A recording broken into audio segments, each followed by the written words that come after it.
Chapter 78. Cistern and Buckets.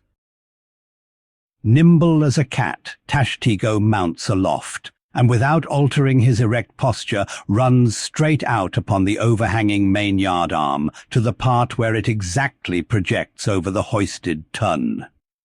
He has carried with him a light tackle called a whip, consisting of only two parts, travelling through a single sheaved block. Securing this block so that it hangs down from the yard arm, he swings one end of the rope till it is caught and firmly held by a hand on deck. Then, hand over hand, down the other part, the Indian drops through the air till dexterously he lands on the summit of the head. There, still high elevated above the rest of the company, to whom he vivaciously cries, he seems some Turkish muezzin calling the good people to prayers from the top of a tower.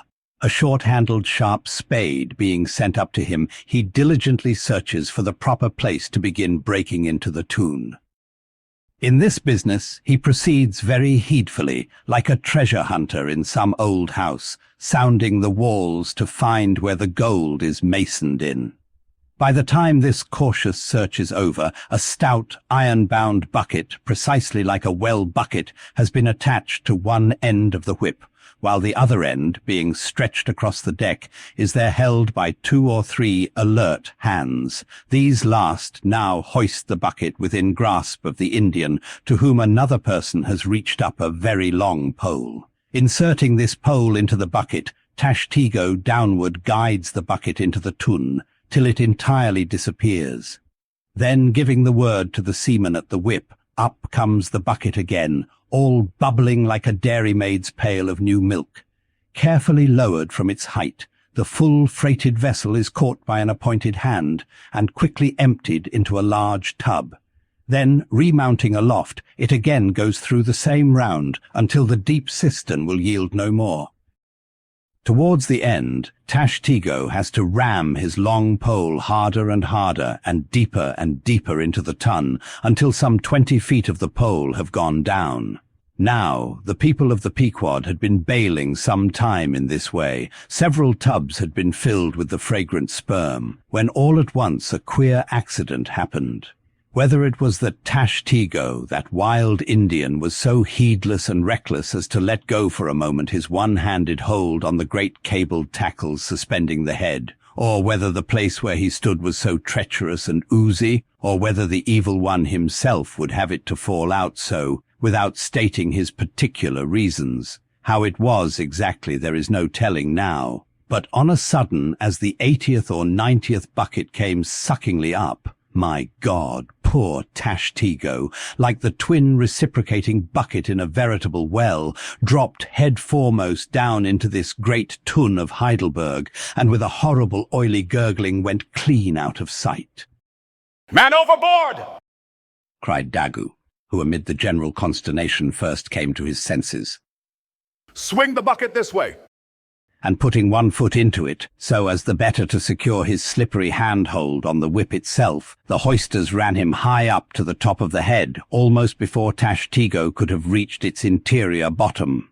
Meantime, there was a terrible tumult. Looking over the side, they saw the before lifeless head throbbing and heaving just below the surface of the sea, as if that moment seized with some momentous idea, whereas it was only the poor Indian unconsciously revealing by those struggles the perilous depth to which he had sunk.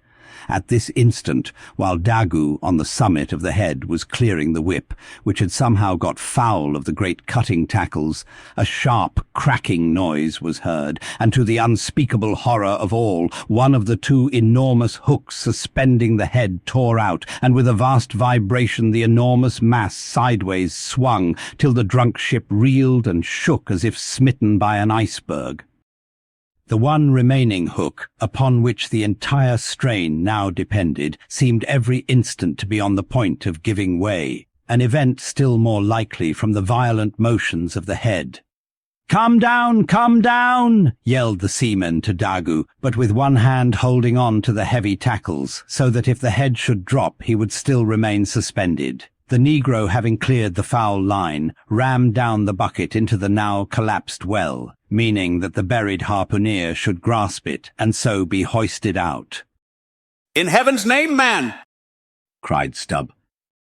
"Are you ramming home a cartridge there? Avast! How will that help him? Jamming that iron-bound bucket on top of his head. Avast, will ye?" "Stand clear of the tackle," cried a voice like the bursting of a rocket. Almost in the same instant, with a thunder boom, the enormous mass dropped into the sea, like Niagara's Table Rock into the whirlpool. The suddenly relieved hull rolled away from it to far down her glittering copper, and all caught their breath as, half-swinging, now over the sailors' heads and now over the water, Daggoo, through a thick mist of spray, was dimly beheld clinging to the pendulous tackles, while poor, buried alive Tashtego was sinking utterly down to the bottom of the sea. But hardly had the blinding vapour cleared away when a naked figure with a boarding sword in its hand was for one swift moment seen hovering over the bulwarks.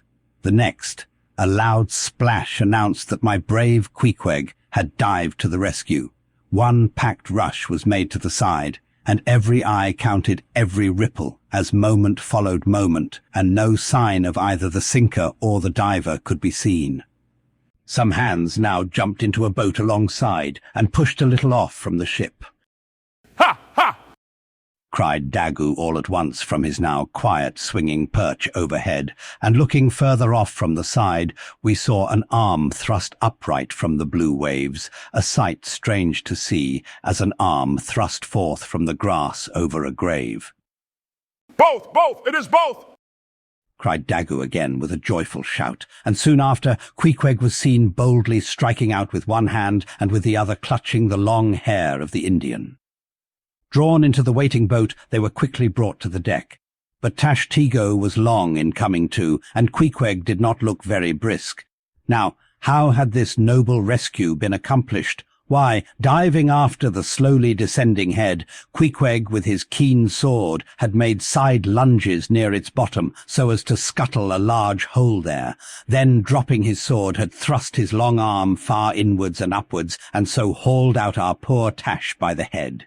He averred that upon first thrusting in for him, a leg was presented, but well knowing that that was not as it ought to be and might occasion great trouble, he had thrust back the leg, and by a dexterous heave and toss had wrought a somerset upon the Indian, so that with the next trial he came forth in the good old way, head foremost. As for the great head itself, that was doing as well as could be expected.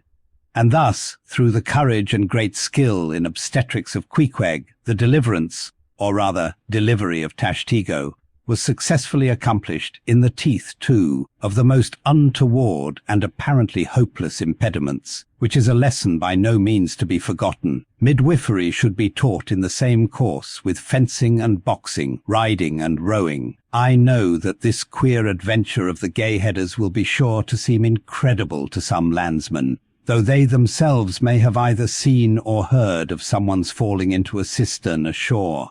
An accident which not seldom happens, and with much less reason too than the Indians, considering the exceeding slipperiness of the curb of the sperm whale's well. But, peradventure, it may be sagaciously urged, how is this? We thought the tissued, infiltrated head of the sperm whale was the lightest and most corky part about him, and yet thou makest it sink in an element of a far greater specific gravity than itself. We have thee there. Not at all, but I have ye, for at the time poor Tash fell in, the case had been nearly emptied of its lighter contents, leaving little but the dense, tendinous wall of the well, a double-welded, hammered substance, as I have before said, much heavier than the sea-water, and a lump of which sinks in it like lead, almost. But the tendency to rapid sinking in this substance was in the present instance materially counteracted by the other parts of the head remaining undetached from it, so that it sank very slowly and deliberately indeed, affording Queequeg a fair chance for performing his agile obstetrics on the run, as you may say. Yes, it was a running delivery, so it was. Now had Tashtego perished in that head, it had been a very precious perishing, smothered in the very whitest and daintiest of fragrant spermaceti, coffined, hearsed, and tombed in the secret inner chamber and sanctum sanctorum of the whale. Only one sweeter end can readily be recalled, the delicious death of an Ohio honey hunter, who, seeking honey in the crotch of a hollow tree, found such exceeding store of it, that leaning too far over, it sucked him in, so that he died embalmed. How many, think ye, have likewise fallen into Plato's honey head, and sweetly perished there?